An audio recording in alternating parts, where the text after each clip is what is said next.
2 Coríntios capítulo 12, versículos 7 ao 10. Recebe aí essa palavra que vai abençoar a tua vida, em nome do Senhor Jesus. Amém? Vamos lá. Você que está em casa também, pega a sua Bíblia para acompanhar. 2 Coríntios capítulo 12, versículos 7 ao 10. Portanto, eu me gloriarei ainda mais alegremente em minhas fraquezas, para que o poder de Cristo repouse em mim. Por isso, por amor de Cristo, regozijo-me nas fraquezas, nos insultos, nas necessidades, nas perseguições, nas angústias, pois quando sou fraco, é que sou forte. Xiii, meu Deus, hein? Está diferente? Ué, 2 Coríntios 12, do 7 ao 10? Gente, então deu zebra. Acha aí para mim onde está isso, gente. Hein? Tá certo? Ué, 2 Coríntios 12, é 2 Coríntios. É a versão que está diferente, né? Portanto, eu me gloriarei, 12, do 7 ao 10. Não, é a continuação dali, eu acho que... Aqui é que eu não estou lendo a partir do 7, né? Eu estou lendo a partir do 9, é isso.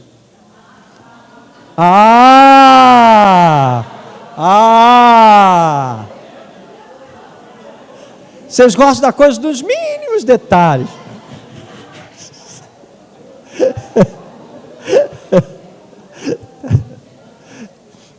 Então vamos lá, hein? Portanto eu me gloriarei. Gente, isso aqui é forte demais, hein? Eu quero, sabe, essa palavra de hoje, ela é muito poderosa, é um mistério, é uma coisa muito forte.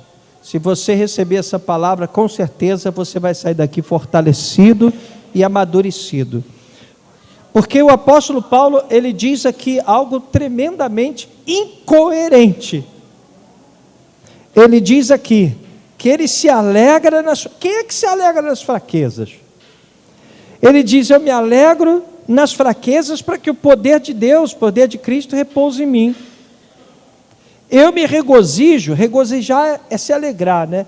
Eu me alegro nas fraquezas, nos insultos, quer dizer, quando alguém me insulta, eu fico alegre. Meu Deus, fala, Senhor.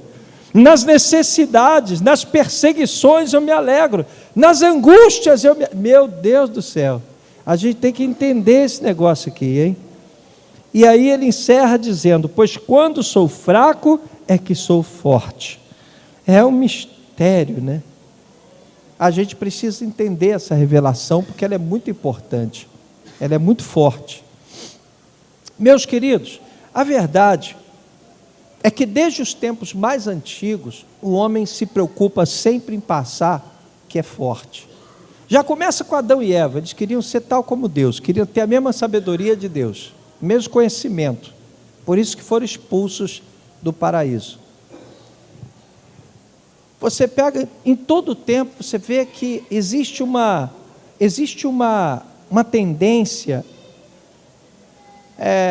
da gente querer passar que está bem. Ninguém quer dizer assim, estou fraco.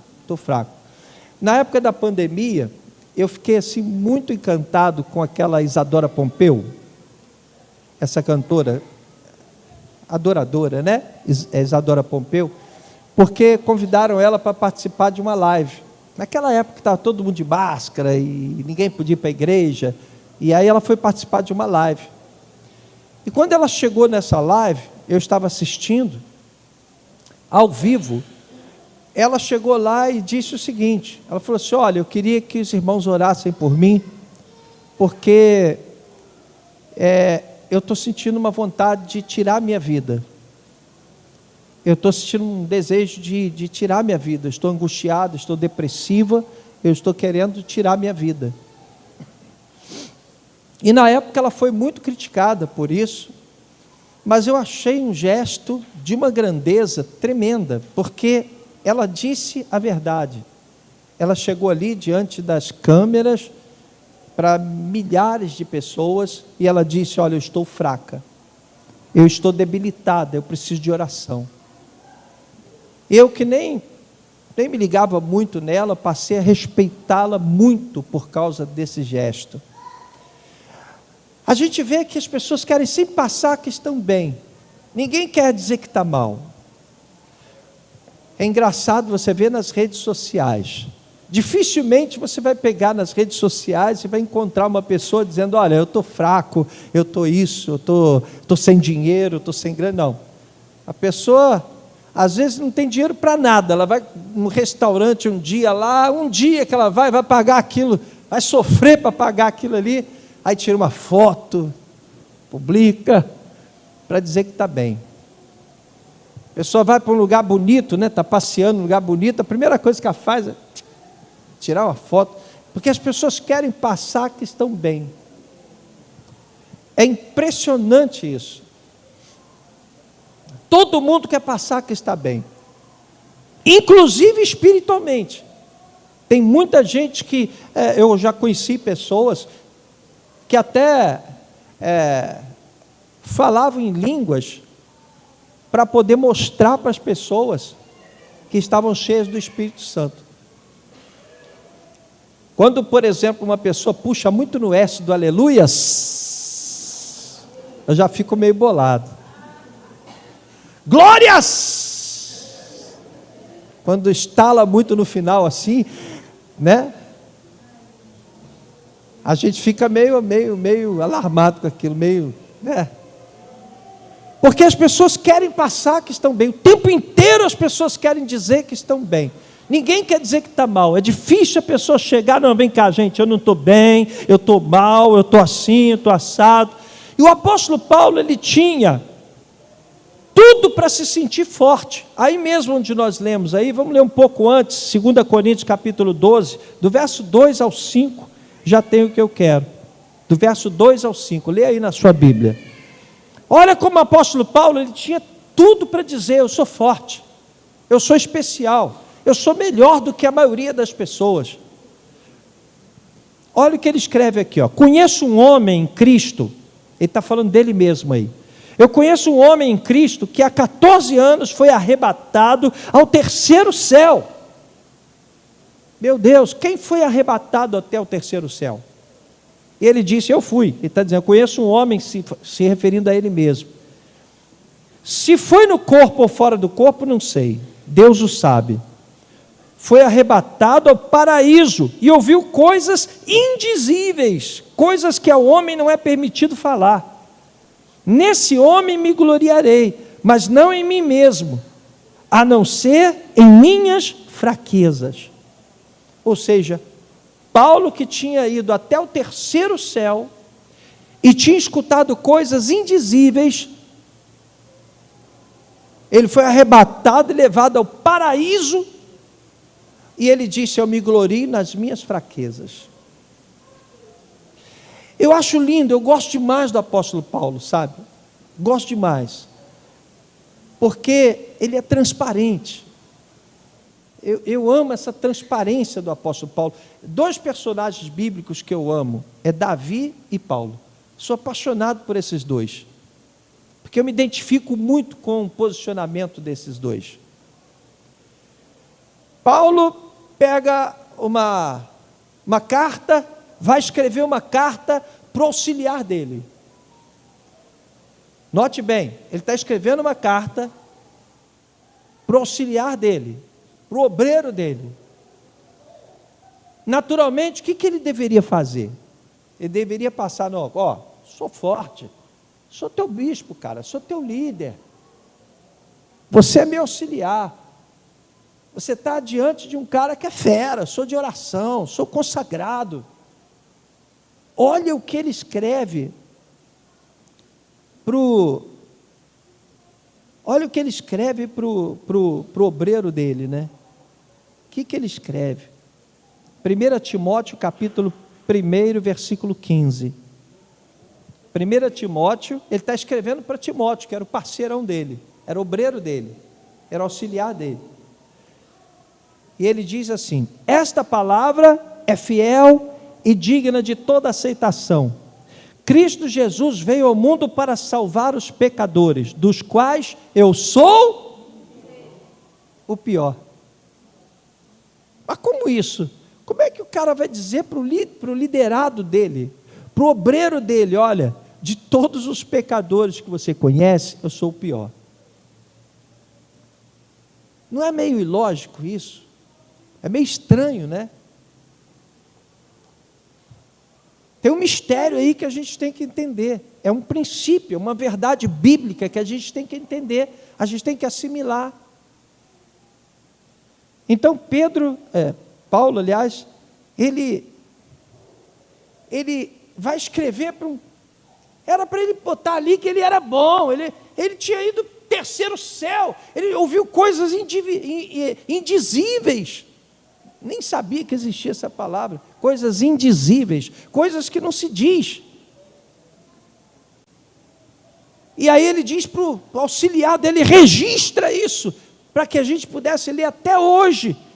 Ele disse, olha, não olha para mim como se eu fosse perfeito, não, porque Jesus veio salvar os pecadores, dos quais eu sou o pior. Você às vezes percebe quanta diferença existe naquilo que a gente vê no Evangelho e naquilo que a gente ouve por aí. Às vezes a pessoa começa a pregar o Evangelho e já se sente um semideus. Eu vejo às vezes bispos, pastores na televisão, Deus, eu quero, o senhor vai ter que me ouvir, é agora, hein? Que agora? Como é que eu posso dar ordem para Deus? A gente não pode confundir fé com doideira, com loucura. Tudo que Deus fizer por nós sempre será pela misericórdia. Você entende? Aí você vê o quanto Deus amou Davi. Deus era apaixonado por Davi.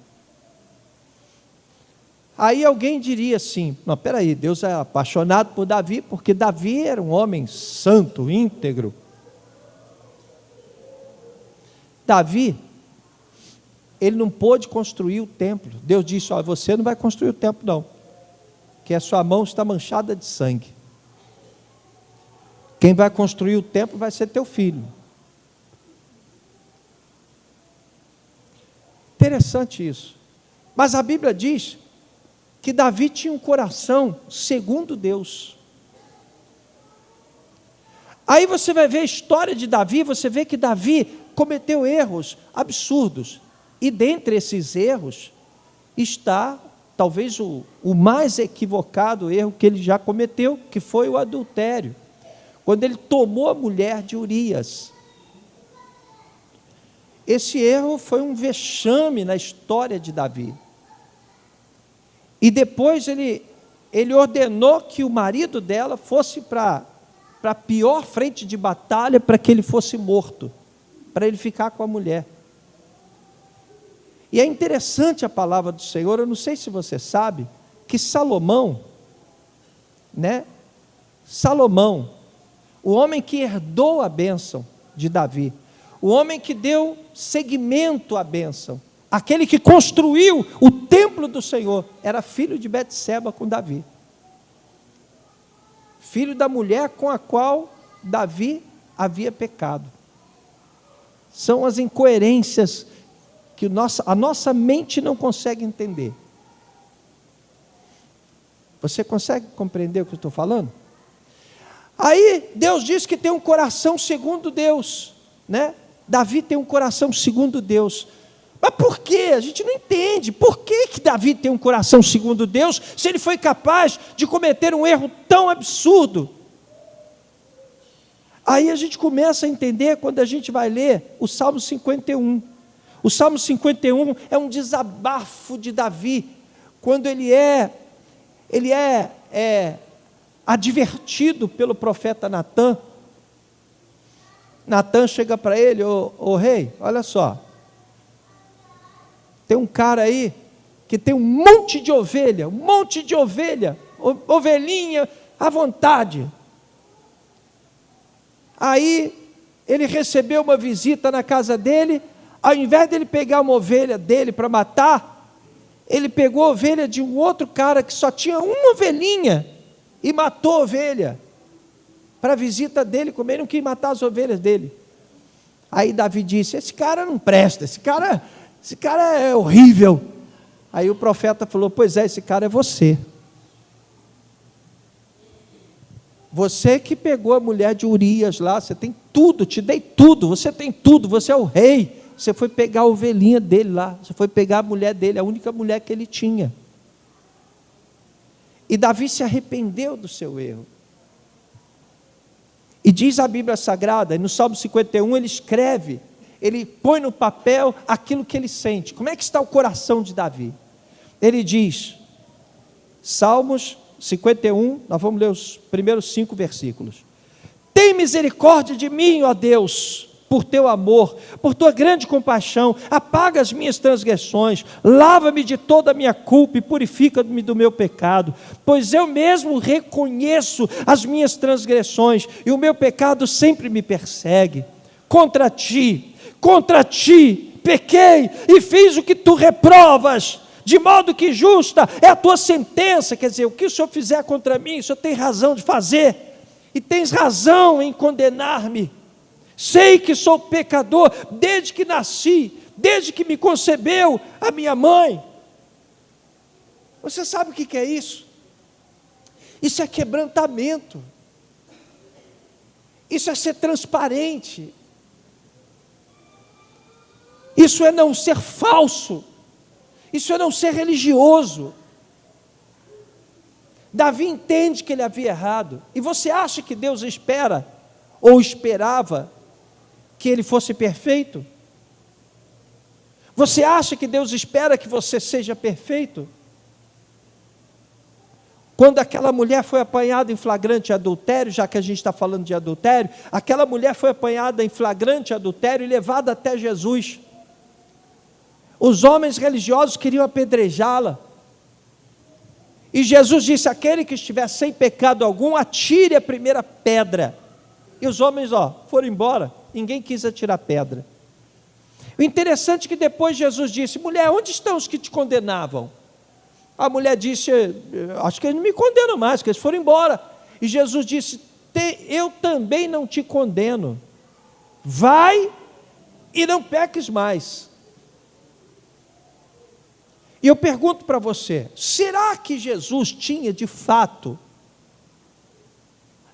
a esperança, a expectativa de que aquela mulher não fosse mais pecar? A gente tem que entender a palavra, a gente tem que conhecer a palavra. Quando alguém chegou perto de Jesus e disse: Senhor, quantas vezes eu tenho que perdoar meu irmão? Até 7 vezes? E Jesus disse: não, você tem que perdoar até 70 vezes 7. Ou seja, é muito mais do que você está achando que tem que perdoar. E por que tem que perdoar sempre? Porque você é perdoado sempre. Porque você nunca vai deixar de pecar enquanto você estiver aqui nesse mundo, enquanto seu corpo não for glorificado. Você consegue entender? Então, o que Davi fez aqui, ele se quebrantou. Deus sabia quem era Davi. Deus sabe quem é você. Deus sabe o que está no teu coração. Até os fios de cabelo da tua cabeça estão contados. A Bíblia diz que a palavra não chegou à tua boca e Deus já sabe o que você vai dizer. Então não adianta você chegar para Deus de blá blá blá. Não adianta você tentar passar uma coisa que você não é. E eu acredito que esse seja um dos grandes erros da igreja. Tentar passar aquilo que não é. Aí você começa a entender por que Jesus combateu tanto o legalismo religioso. Você pega a parábola do publicano, que é o cobrador de impostos, que era odiado por todo mundo, e do religioso, né? O fariseu e o publicano. Jesus conta essa parábola. Jesus diz: olha, o fariseu foi até o altar e ele disse: Olha, Senhor, eu jejuo tantas vezes por semana, eu sou dizimista, eu sou o cara. O fariseu, que era religioso. Aí o cobrador de impostos nem se aproxima do altar, lá de longe ele diz: Senhor, eu não sou digno de estar na tua presença. Aí Jesus pergunta: quem é que foi justificado para casa nesse dia? Exatamente o publicano, aquele que ninguém gosta dele, mas a atitude dele foi uma atitude sincera. Ele se quebrantou, ele rasgou o coração dele, ele se entregou, ele foi sincero com Deus. É a mesma situação de Davi, é a mesma situação de Paulo. E aí a gente começa a entender por que o poder de Deus se aperfeiçoa na fraqueza. A gente começa a entender por que Deus age mais quando você é fraco. Você tem que ser forte e corajoso quando você vai lidar com os seus inimigos. Você vai lidar com o diabo, você vai lidar com os teus inimigos, seja forte, seja corajoso. Mas quando se trata do seu relacionamento com Deus, você tem que entender e aceitar que você é fraco. E é exatamente quando você assume que é fraco que você se torna forte. Você consegue entender? Nós vivemos uma sociedade hoje em que as pessoas estão sempre procurando mostrar que são fortes. A verdade é que a gente não quer mostrar que é fraco para ninguém. Por que na igreja você vê muitas vezes as pessoas julgando umas às outras? Quem julga é porque está se sentindo melhor, está se sentindo superior. Por que Jesus disse: olha, não julga para que vocês não sejam julgados? Porque na medida que vocês julgam, vocês também serão julgados. Aí a gente entende aquilo que eu sempre falo, né? Há um tempo determinado para todo propósito. Um dia você está aqui, outro dia você está aqui, outro dia você vai estar aqui. Quem está aqui em cima gosta de julgar quem está embaixo. Só que essas posições, elas se alternam. Um dia aquele que está lá no fundo do poço vai estar de pé. E um dia aquele que está lá em cima, um dia vai estar caído, precisando da misericórdia. Você entende? Quando nós somos fracos, quando nós não temos uma postura equivocada de ignorar a nossa fraqueza, quando a gente se posiciona como pessoas fortes, como pessoas, que não têm fraquezas, aí nos tornamos vulneráveis. Há um mistério aqui sendo revelado, né? A gente começa a entender um monte de coisas que estão na palavra. Quer ver um exemplo? Por que Jesus disse que se alguém bater na sua face, você deve virar outra face? Ah, mas eu não vou fazer isso de jeito nenhum. Claro, você é o gostosão, você não vai levar desaforo para casa, você vai querer revidar, você vai querer responder na mesma altura, porque é o que hoje a sociedade faz. Se você for insultado, o que você vai fazer? A sua contrapartida, tem gente que tem uma língua afiada para responder. Você conhece alguém assim? Conhece? Tem gente que se você falar alguma coisa, tem uma resposta na hora, pum! E é uma pancada mesmo. Tem gente que, se partir para uma discussão, vai levar vantagem, porque tem uma resposta já imediata. Porque ninguém quer ficar por baixo. Ninguém quer ficar por baixo. Então hoje você vê uma disputa. Se você, até nas suas amizades, nos seus relacionamentos, se alguém fala alguma coisa, você já retruca na hora e, ninguém quer ceder. E o que Jesus disse? Olha, se alguém bater na sua face, vira outra face.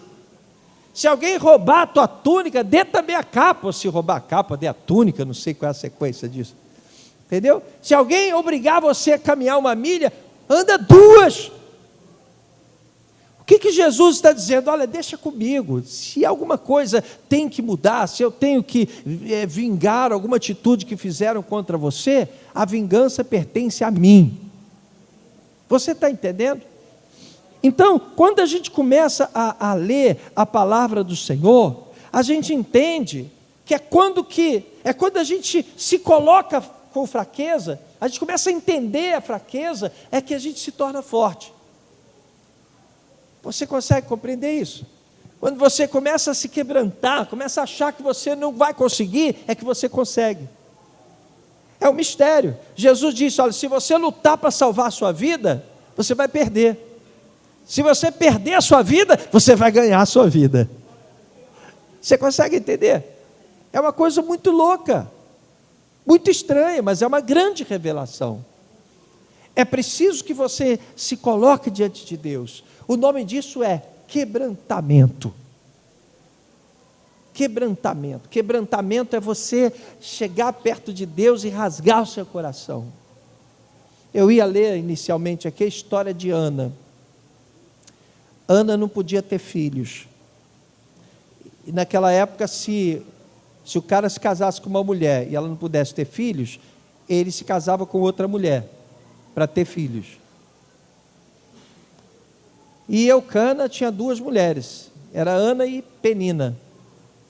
Penina era a que dava filhos. Ana não tinha filhos.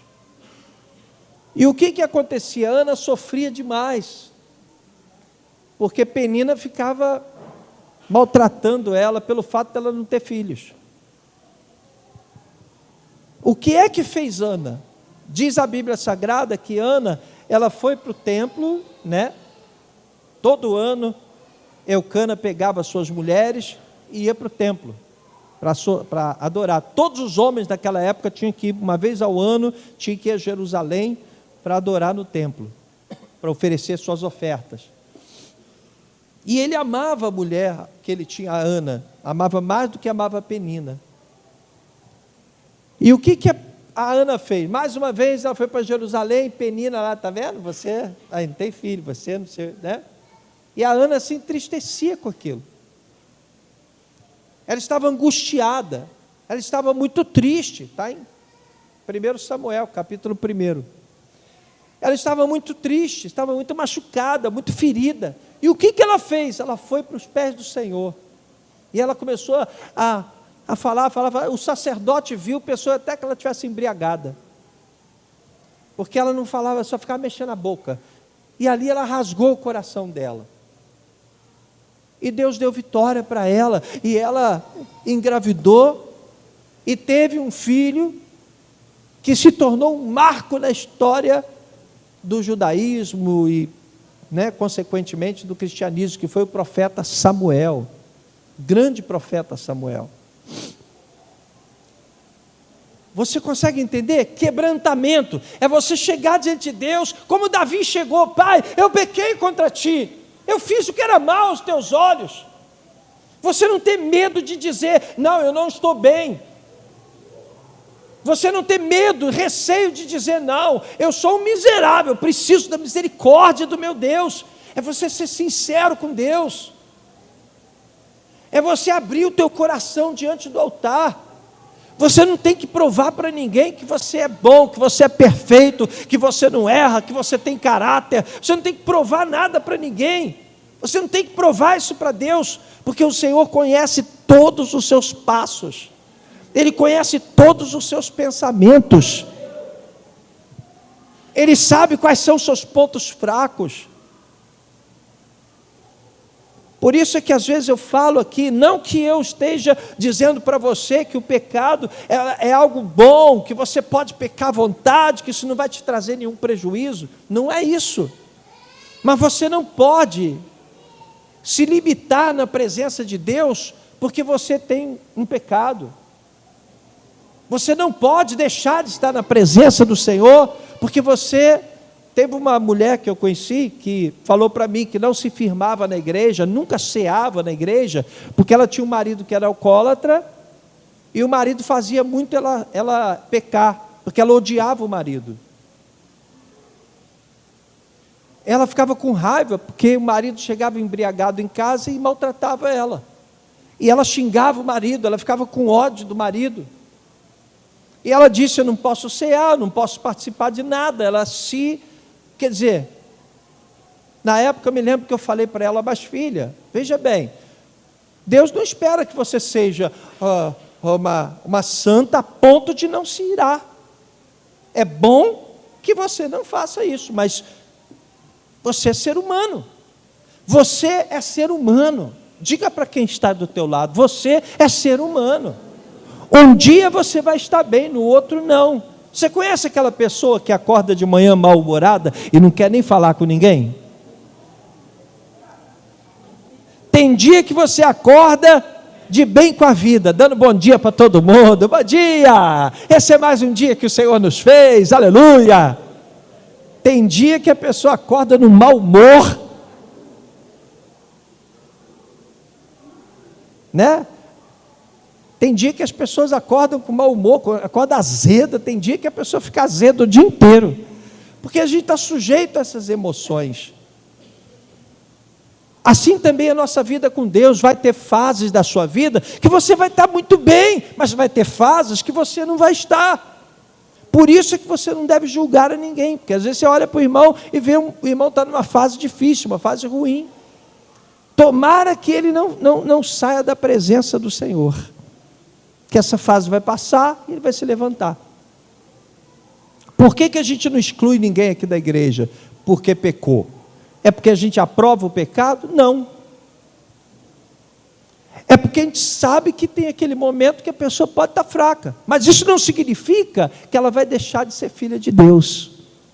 Os israelitas, eles pecaram, desonraram a Deus, foram punidos, foram levados até para o cativeiro, foram envergonhados, sofreram, mas não deixaram de ser o povo escolhido de Deus. Você está entendendo o que o bispo está falando? Então, quando você é fraco, você é forte, é isso que Paulo está dizendo. Eu sou o pior dos pecadores, mas como Deus usou a vida de Paulo, está usando hoje aqui, porque eu estou usando as palavras dele para abençoar a igreja. Você entende? Às vezes você é fraco, fala para Deus que você é fraco. Tipo assim, você vem para cá e você não sente a presença de Deus, está todo mundo ali, aleluia, aleluia, glória, chorando, sentindo a presença de Deus, você está vazio. Primeira coisa que você tem que fazer é, Senhor, eu estou vazio. Senhor, eu não estou sentindo nada. Ser sincero com Deus. É nessa fraqueza que Deus começa a atuar. Diga com fé, glória a Deus. Quando você é fraco é que você se torna forte. Amém? Você não tem obrigação de ser perfeito o tempo todo. Você não tem obrigação de ser completo o tempo todo. É bom que você ame o seu irmão, mas se você não amar, se você tiver uma atitude errada, depois você conserta. Porque é perfeitamente natural que um dia você não esteja bem. E é isso que Paulo está dizendo aqui. Ele diz, olha, eu sou, meu Deus, a hora está, estou pecando aqui. Meu Deus, eu sou fraco, eu sou o pior dos pecadores. Sabe, recebe essa palavra no teu coração. Aceita que você é fraco. Aceita que você tem, por exemplo, às vezes, por que as pessoas pecam? Porque às vezes elas querem se colocar num lugar santo. Elas se colocam numa posição tipo assim, o cara que tem vício de bebida, que gosta de beber, ele sabe que ele tem tendência a beber, o que ele faz? Ele foge da bebida. Ele não tem que, por isso é que nos Alcoólatras Anônimos, eles ensinam a pessoa que mesmo quando ele fica 20 anos sem beber, ele continua dizendo que ele é alcoólatra. Para que não saia da cabeça dele a ideia de que ele tem essa tendência. Você consegue entender? Então diga, Senhor, eu sou fraco, Senhor, eu não tenho problema nenhum. Isso é quebrantamento. E é ali que você se fortalece, é ali que você cresce, é ali que você é edificado, é ali que você começa a se firmar, é ali que você começa a se erguer, começa a se levantar. Recebe essa palavra no teu coração, meu irmão, porque aqui está sendo revelado algo muito importante, algo de grande valor para a sua vida. É na fraqueza, é quando você está fraco que você se torna forte. O dia que você bater no peito e disser assim, não, eu sou um membro muito bom, eu sou dizimista, eu sou muito bom, é aí que você vai para o buraco. O dia que você disser, não, eu sou consagrado, eu estou bem, eu estou consagrado, é aí que você vai para o buraco. É aí que vai ser a sua desgraça. Enquanto você estiver se humilhando diante de Deus, estiver rasgando o seu coração, enquanto você estiver ali no altar, sendo sincero, pedindo a misericórdia do Senhor, o Senhor vai te fazer forte e você vai estar de pé. Amém? Recebe essa palavra, recebe. Essa palavra te abençoou, abençoa. Que Deus possa te fazer entender essa verdade. Na sua fraqueza é que você se torna forte. Por isso que Paulo disse, a minha fraqueza é que me faz forte. Pois quando sou fraco é que sou forte. Amém?